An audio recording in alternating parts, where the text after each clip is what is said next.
तो समाज के अंदर अब जागरूकता आई है। पहले समाज अपना न समाज था, दूसरी कौमों के लिए अपना समाज बहुत होशियार था, अपने लिए न समझता। समाज को कहीं न कहीं क्रांति लाने का हम प्रयास कर रहे हैं और हमें उम्मीद है कि अभी काफ़ी क्रांति आई और आगे भी आएगी। नमस्कार, आप देख रहे हो द खटक। इस वक्त मैं फलूदी के अंदर हूँ, जहाँ आज सैन समाज प्रतिभा सम्मेलन रखा गया। उसमें नेमीचंद जी माबार और किशन जी फौजी पधारे फलूदी के अंदर। तो इनसे हम बातचीत करेंगे किस तरह से लेकर समाज में काफ़ी एक्टिव है। चाहे बज्जू कांड की बात की जाए, चाहे ओशिया के अंदर एक ये बालिका के साथ कुछ मामला हुआ, उसको लेकर कई तमाम प्रकार के है जो जैन समाज के मुद्दे उठाते हैं। नेमीचंद जी आज फलूदी पधारे हैं, काफ़ी समय से समाज के अंदर आप एक्टिव है। क्या कहना चाहेंगे, किस तरह से इतने समाज के अंदर आप एक सपोर्ट कर रहे हो? आज आपने भाषण भी दिया, उसी के अंदर आपने कुछ बहुत काफ़ी है जो बातें रखी कि जिस टाइम किसी भी टाइम आधी रात को राजस्थान नहीं पूरे प्रदेश के अंदर सैन समाज को किसी तरफ की ज़रूरत पड़े तो उसमें आप एक्टिव हैं। तो मैं आपसे ये कहना चाहूँगा पत्रकार साहब, अपने समाज के अंदर प्रतिमा सैन समाज जो भी प्रतिमा का जो कार्यक्रम किया गया, इससे एक बच्चों को ताकत मिलती है। एक बच्चों को अपना एक होड़ के तौर पे ताकत मिलती है। अगर आज मेरे को सम्मानित किया गया तो कल ऐसा लगता है कि मेरे दूसरे को भी लगता है कि मेरे को भी हो। तो समाज के अंदर अब जागरूकता आई है। पहले समाज अपना न समाज था, दूसरी कौमों के लिए अपना समाज बहुत होशियार था, अपने लिए न समझता। अब धीरे धीरे करके जागरूकता आई है अपने समाज में। हर जागरूकता में हर चीज़ में अब साथ खड़े रहना, कोई भी कामकाज में, जैसे कोई अभी बिजू में हुआ था बलात्कार वाला मामला, उसमें भी अपने समाज ने एकता दिखाई। और अभी ओसिया में भी एक बच्ची को जो अगवा करके लेके गया था, उसमें भी समाज ने एकता दिखाई। अब धीरे धीरे करके अपना समाज जागरूक हो रहा है और समाज में छोटे मोटे कार्यक्रम करने से समाज में जागरूकता ही आती है।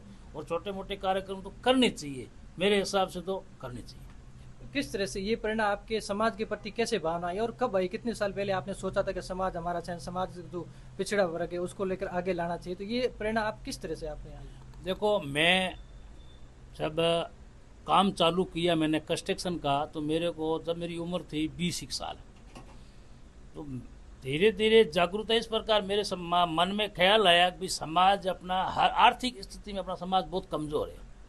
तो भगवान ने अगर अपने को 2 रुपये दिए हैं तो समाज पे खर्च करने चाहिए, समाज की सहायता करनी चाहिए। मेरा तो साहब एक ही ध्येय, समाज का कोई भी काम हो, समाज की किसी भी आपत्ति समाज पे आती है तो मैं हमेशा अपने भले जेब की कितने भी पैसे लगे उसकी परवाह नहीं, समाज के आदमी जो काम आता है वही समाज का होता है, नहीं तो कोई मतलब ही नहीं साहब। और आपने जो अभी भाषण दिया उसके अंदर कहा था कि जो सैन समाज की ये जो टीम बना रहे उसके लीडर है जो किशन जी के आपने बता रहे थे, अध्यक्ष भी बनाए। तो किस तौर पे आपने इतनी सारी है जो आपको अभी कभी टाइम नहीं मिलता तो आपकी टीम तैयार की, उसके पीछे किस तरह का एक शहरी देखने? देखो, मेरे को टाइम तो मिलता नहीं है। अगर एक से आदमी कोई काम कर नहीं पाता है, उसलिए समूह बनाना पड़ता है, समूह से काम आसान होता है। तो मैंने एक टीम तैयार की है और मेरी टीम का कप्तान किशन फौजी कपूरिया है। तो इनको मैंने पूरी छूट दे रखी है। समाज का कोई भी काम हो, यानी हकीकत होनी चाहिए, गलत नहीं होना चाहिए। समाज के साथ में कोई भी अन्याय हो, समाज के साथ में कोई भी घटना घटे, तो उसमें सबसे पहले मेरे को टाइम, इसलिए इनको फौजी को कह रखा है आप जाइए, फिर समाज की सुनिए, अगर सही है तो उनका सपोर्ट करो, गलत है तो अपने करना नहीं। ये मन में था और जो मैं अकेला तो कर नहीं पाता, इसलिए आदमियों की ज़रूरत पड़ती है, इसलिए हमने फौजी को टीम तैयार कर दी है। और मेरी टीम में कम से कम 100-200 आज लगभग जवान जुड़ चुके हैं बंदे और काम कर रहे हैं समाज के लिए। मुझे अच्छा लगता है। अब हम फौजी साहब से बातचीत करेंगे। फौजी साहब, आप रिटायरमेंट है, उसके बाद रिटायर होने के बाद काफ़ी लोग हैं जो दूसरी नौकरी भी करते हैं, आपके प्रति कैसे भावना है कि एक समाज के लिए मैं इस तरह की सेवा करूँ? देखिए, नौकरियां मेरी भी लगी, क्यों फौज का एक्समैन का कोटा होता है, तो आज भी मेरे 3 से 4 ज्वाइनिंग लेटर पड़े। लेकिन एक मैंने मेरे समाज की जो दिशा और दशा देखी ना, तो मेरे मन में भाव आया कि आज मेरा समाज क्या है कि 36 कौम का सेवाभावी मतलब समाज है और हर जगह जाता, हर समाज अपडेट हो गया, लेकिन मेरा समाज उतना अपडेट नहीं हुआ। और जब तक आप मांगोगे नहीं तब तक आपको कोई देगा नहीं। तो मैं 36 कौम से भी निवेदन नहीं किया कि आप मेरे समाज को भी अपने साथ साथ अपडेट कीजिए, लेकिन ऐसा कहीं नहीं लगा मैं।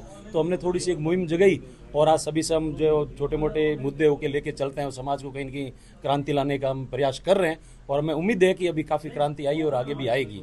दूसरी बात, जैसा कि ओसिया प्रकरण हुआ था, उसके अंदर आपने देखा होगा कि 1 मिनट सर है, थोड़ा 1 मिनट थोड़ा बंद करो फोन। अभी आपने देखा था उसके अंदर क्या एक, जब बच्ची गुम हुई तो 15 दिन बीत गए थे। तो हमें कहीं लगा कि कहीं ना कहीं अनहोनी घटना नहीं हो गई हो, इसलिए हमने ये जाके उसके परिवार से बात किया। पहले उन्होंने कॉल किया था कि आइए हमारे साथ ऐसी ऐसी घटना घट गई है। जब बात किया तो लगा कि वास्तव में उस परिवार के साथ में, बच्ची के साथ में कोई जगह नहीं, अपराध नहीं हो गया हो, इसलिए हमने एक मुद्दा उठाया। वहाँ पुलिस स्टेशन गए।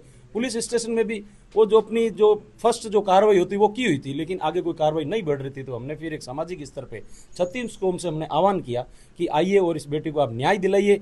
और उसी दौरान हमारे जब हमने धरने पे बैठे, हम जब कुछ हमें नहीं लगा कि कार्रवाई नहीं हो रही तो मजबूरन हमें धरने पे बैठना पड़ा। तब प्रशासन थोड़ा एक्टिव हुआ और उसकी कार्रवाई में गति आई। तब क्या किया, वहाँ लोगों ने हमारा छत्तीस कौम के साथ भाईचारा खत्म करने के लिए अनगर मतलब जो बातें बनाना शुरू की कि इसका लड़का ले गया, इस जाति का लड़का ले गया, उस जाति का लड़का, ऐसे गुमराह करते ले। लेकिन ये पता नहीं कि हमारे जो आज हिंदू भाई है उनके नाक के तले क्या क्या हो रहा है। हम लोग अनभिज्ञ है, हम लोग भाईचारे के चक्कर के अंदर ऐसे लोगों को बढ़ावा दे रहे हैं। आखिर वो लड़का निकला मुस्लिम, जो एक तलाकशुदा, जो एक बलात्कारी, पहले से एक कोई हमारी जो हिंदू बेटी को लेके गया था, बलात्कार केस के अंदर 3 साल वो जेल में रहा। उसके बाद एक स्कूल के अंदर रहता है, उस स्कूल के अंदर उसका वेरिफिकेशन नहीं किया जाता है। देखो आप अपने समाज के लोगों की आप देखो, उसके बाद वो किसी के घर पे किराएदार रहता है, वहाँ किराएदार उसका वेरिफिकेशन नहीं किया जाता है। उस स्कूल को छोड़ के वो किसी और स्कूल में जाता, 2-2, 3-3 स्कूल, कहीं उसका वेरिफिकेशन नहीं होता है। लास्ट में उसका अंजाम ये निकलता है, उसी स्कूल से, चेराई की स्कूल से, जो बच्ची ननियाल में रह के पढ़ाई कर रही थी, उसके ऊपर उसने डोरे डालने शुरू किए, उसको उसने जो भी उसका ब्रेन वॉश किया और आखिर उसको एक साजिश के तहत उसको लेके वो फरार हो गया। जो एक लव जिहाद का मैटर है, सीधी सीधे सामने नजर आ रहा है। तो मैं अपने हिंदू भाइयों से आज से सभी से कहना चाहूंगा कि ऐसे आपके इर्द गिर्द और आपकी स्कूलों में, आपके कर्मचारियों में ऐसे बहुत सारे लोग बैठे जिनकी मानसिकता यही है, और आगे दिन ब दिन ऐसी कार्रवाई होती रहेगी। अगर आप इनको ध्यान नहीं दोगे और बच्चों को अवेयर नहीं करोगे कि भाई आप किसके साथ जा रहे हो, कहाँ आ रहे हो, आपके स्कूल में कर्मचारी कौन है, वेरिफिकेशन किया कि नहीं किया, तो ऐसे लोगों के ऊपर में कुछ सख्त कार्रवाई होनी चाहिए। रही बात कानून की, फिर हम कानून के आगे हार गए। पुलिस ने अपनी कार्रवाई की और उसको पकड़ भी लिया, लेकिन हम जब कानून की बात आई तो कानून के आगे हम हार गए। तो मैं निवेदन करता हूँ भारत सरकार से भी कि ऐसे कानूनों को बदला जाए। जो भैराराम जी सियोल साहब, विधायक साहब ने जो एक मुद्दा उठा रखा है वहाँ पे पार्लियामेंट के अंदर, तो उन्होंने आज 1 साल हो गया उन्होंने लड़ाई लड़ते हुए, तो सरकार क्यों नहीं सुन रही उनका, क्यों नहीं सुन रही? कि भी उन्होंने बोला कि माता पिता की सहमति से शादी होनी चाहिए। जो ये ऐसे लव जिहाद के मामले हो रहे हैं इनको पर ठोस कड़े कानून बनने चाहिए, लेकिन सियोल साहब की कहीं ना कहीं समर्थन नहीं मिल पा रहा है। यही चीज़। तो ये आपके अंदर जो प्रेरणा आई थी, ऑन ड्यूटी थे उस टाइम या रिटायर होने के बाद ही, किस तरह मैं जब कॉलेज में पढ़ता था तो मैं शुरू से ही एक्टिव था, ऐसी बात नहीं है। मैं कॉलेज में भी उस समय मैंने जेजीएस पोस्ट संयुक्त महासचिव जेएनयू के अंदर फॉर्म अप्लाई किया था, मैं उसी साल में भर्ती हो गया था। तो ये शुरू से ही था जज्बा। हमारी टीम है, जैसे लक्ष्मण जी भाटी मेरे साथ बैठे, ये भी, और ऐसे हमारे हॉस्टल की टीम थी पूरी, हमारे अंदर शुरू से था कि भाई अच्छे काम करने के लिए हमेशा आगे आना चाहिए। और क्या, जिस तरह से मैं देखा बज्जू के अंदर, मैं भी वहाँ मौजूद था, आपने वो 2-3 दिन वहाँ रुके, बहुत बड़ा वो मुद्दा था, उसको मुद्दा भी उठाया। तो समाज के लिए किस तरह से एक इतनी भाव प्रेरणा रूप कर रही है, जैसे नेमीचंद जी ने बताया हमारी टीम के कप्तान भी है, और आगामी किस तरह से राजस्थान नहीं पूरे प्रदेश के अंदर, जैसे नेमीचंद जी ने बताया, उसको लेकर किस तरह से कार्य किया जाए? देखिए, अकेला आदमी कुछ नहीं कर सकता। मेरे अंदर प्रेरणा है, लेकिन मेरे अगर सपोर्ट नहीं है, मेरी पीठ मजबूत नहीं है, तो हम टीम कुछ नहीं कर पाएंगे। लेकिन भाई साहब ने जो हमें प्रेरणा दी, बुलाया, एक दिन बिठाया कि तुम ऐसे बिना हवा में तीर मारने से कोई मतलब नहीं है, एक रणनीति के तहत चलो, और मेरा पूरा सहयोग, चाहे साम दाम दंड भेद, तुम्हें कुछ भी चाहिए वो मैं प्रोवाइड करूंगा। और तुम समाज के लिए जो हित की बात है, जो अपने समाज के, भाई कोई ऐसी नहीं है कि तुम कोई अनैतिक कार्यों में लिप्त हो, जो ऐसा नहीं, जो समाज के लिए हित के मुद्दे, चाहे 36 कौम का क्यों ना हो, तुम लड़ो, मैं आपके पीछे हूँ। एक सवाल ये भी उठ रहा है, आप जिस तरह से ओडिशा के अंदर एक प्रकरण कर रहे थे, उसके अंदर आपके काफी विरोधी थे, और समाज के लोगों का कहना है केस कला बोर्ड के लिए जो नेमीचंद जी माहबार है, किशन जी, ये तैयारी करे और समाज के लिए इस तरह से जो काम करे, ये काफी सीमित तक रहेगा। तो समाज के लिए तो अच्छी बात है ना। केस कला बोर्ड एक है साहब, एक उसको कोई फंड वंड नहीं है, उसमें कोई लालच नहीं है। एक ऊंट के मुंह में जीरा, एक पद दिया जाता है खाली, ये 2 साल ये तुम्हारे लिए पद है। ये बेवकूफ बनाया गया समाज को। क्या है केस कला बोर्ड, माटी कला बोर्ड, ये 2 साल 1.5 साल के लिए देते हैं। वो बेवकूफ बना के उन्हीं की 2 साल में आप समाज को क्या समझाओगे, मुझे बताओ।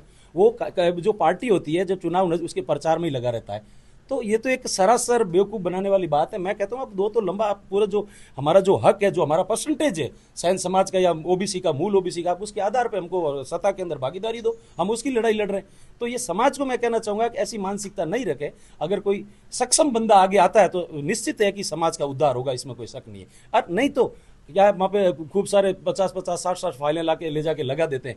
अरे भैया, आपके पहली बात आप सक्षम होना चाहिए कि वहाँ से जयपुर भी जाना हो, 5 आदमी को ले जाना हो, 5 गाड़ी घोड़े ले जाना हो, तो आप उसका वहन कर सको, क्योंकि सरकार से तो आपको कुछ मिलना नहीं है।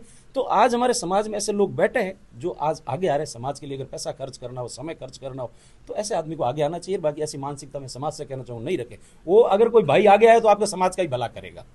बिल्कुल। देखिए, निश्चित तौर पे मैं आपको बता देता हूँ, ये थे हमारे साथ किशन जी फौजी और नेमीचंद जी माबार, जिन्होंने काफ़ी, देखिए ओशिया के अंदर एक प्रकरण हुआ था, उसके बाद पहले है जो वज्जू के अंदर हुआ था, उन दोनों मुद्दों को लेकर तमाम सारे जो काम किए हैं और उनको न्याय भी दिलाया है, और इस तरह से आगे भी इनकी प्रेरणा है कि हम आगे के लिए भी इस तरह से काम आएंगे। जैसे नेमीचंद जी महाबार ने कहा कि जिस तरह से सैन समाज के अंदर हमारे कैप्टन जो किशन जी फौजी है, उनको लेकर पूरे राजस्थान नहीं पूरे प्रदेश के अंदर कोई सैन समाज की जरूरत पड़े तो ये एक्टिव में बताइए। तो मैं इसी से आज जो ओसियां प्रकरण हुआ उसके अंदर हमें 36 कौम का इतना सहयोग मिला कि सैन समाज आज हमारे साथ खड़ा रहता तो 36 कौम हमारे साथ आके खड़ी हो गई।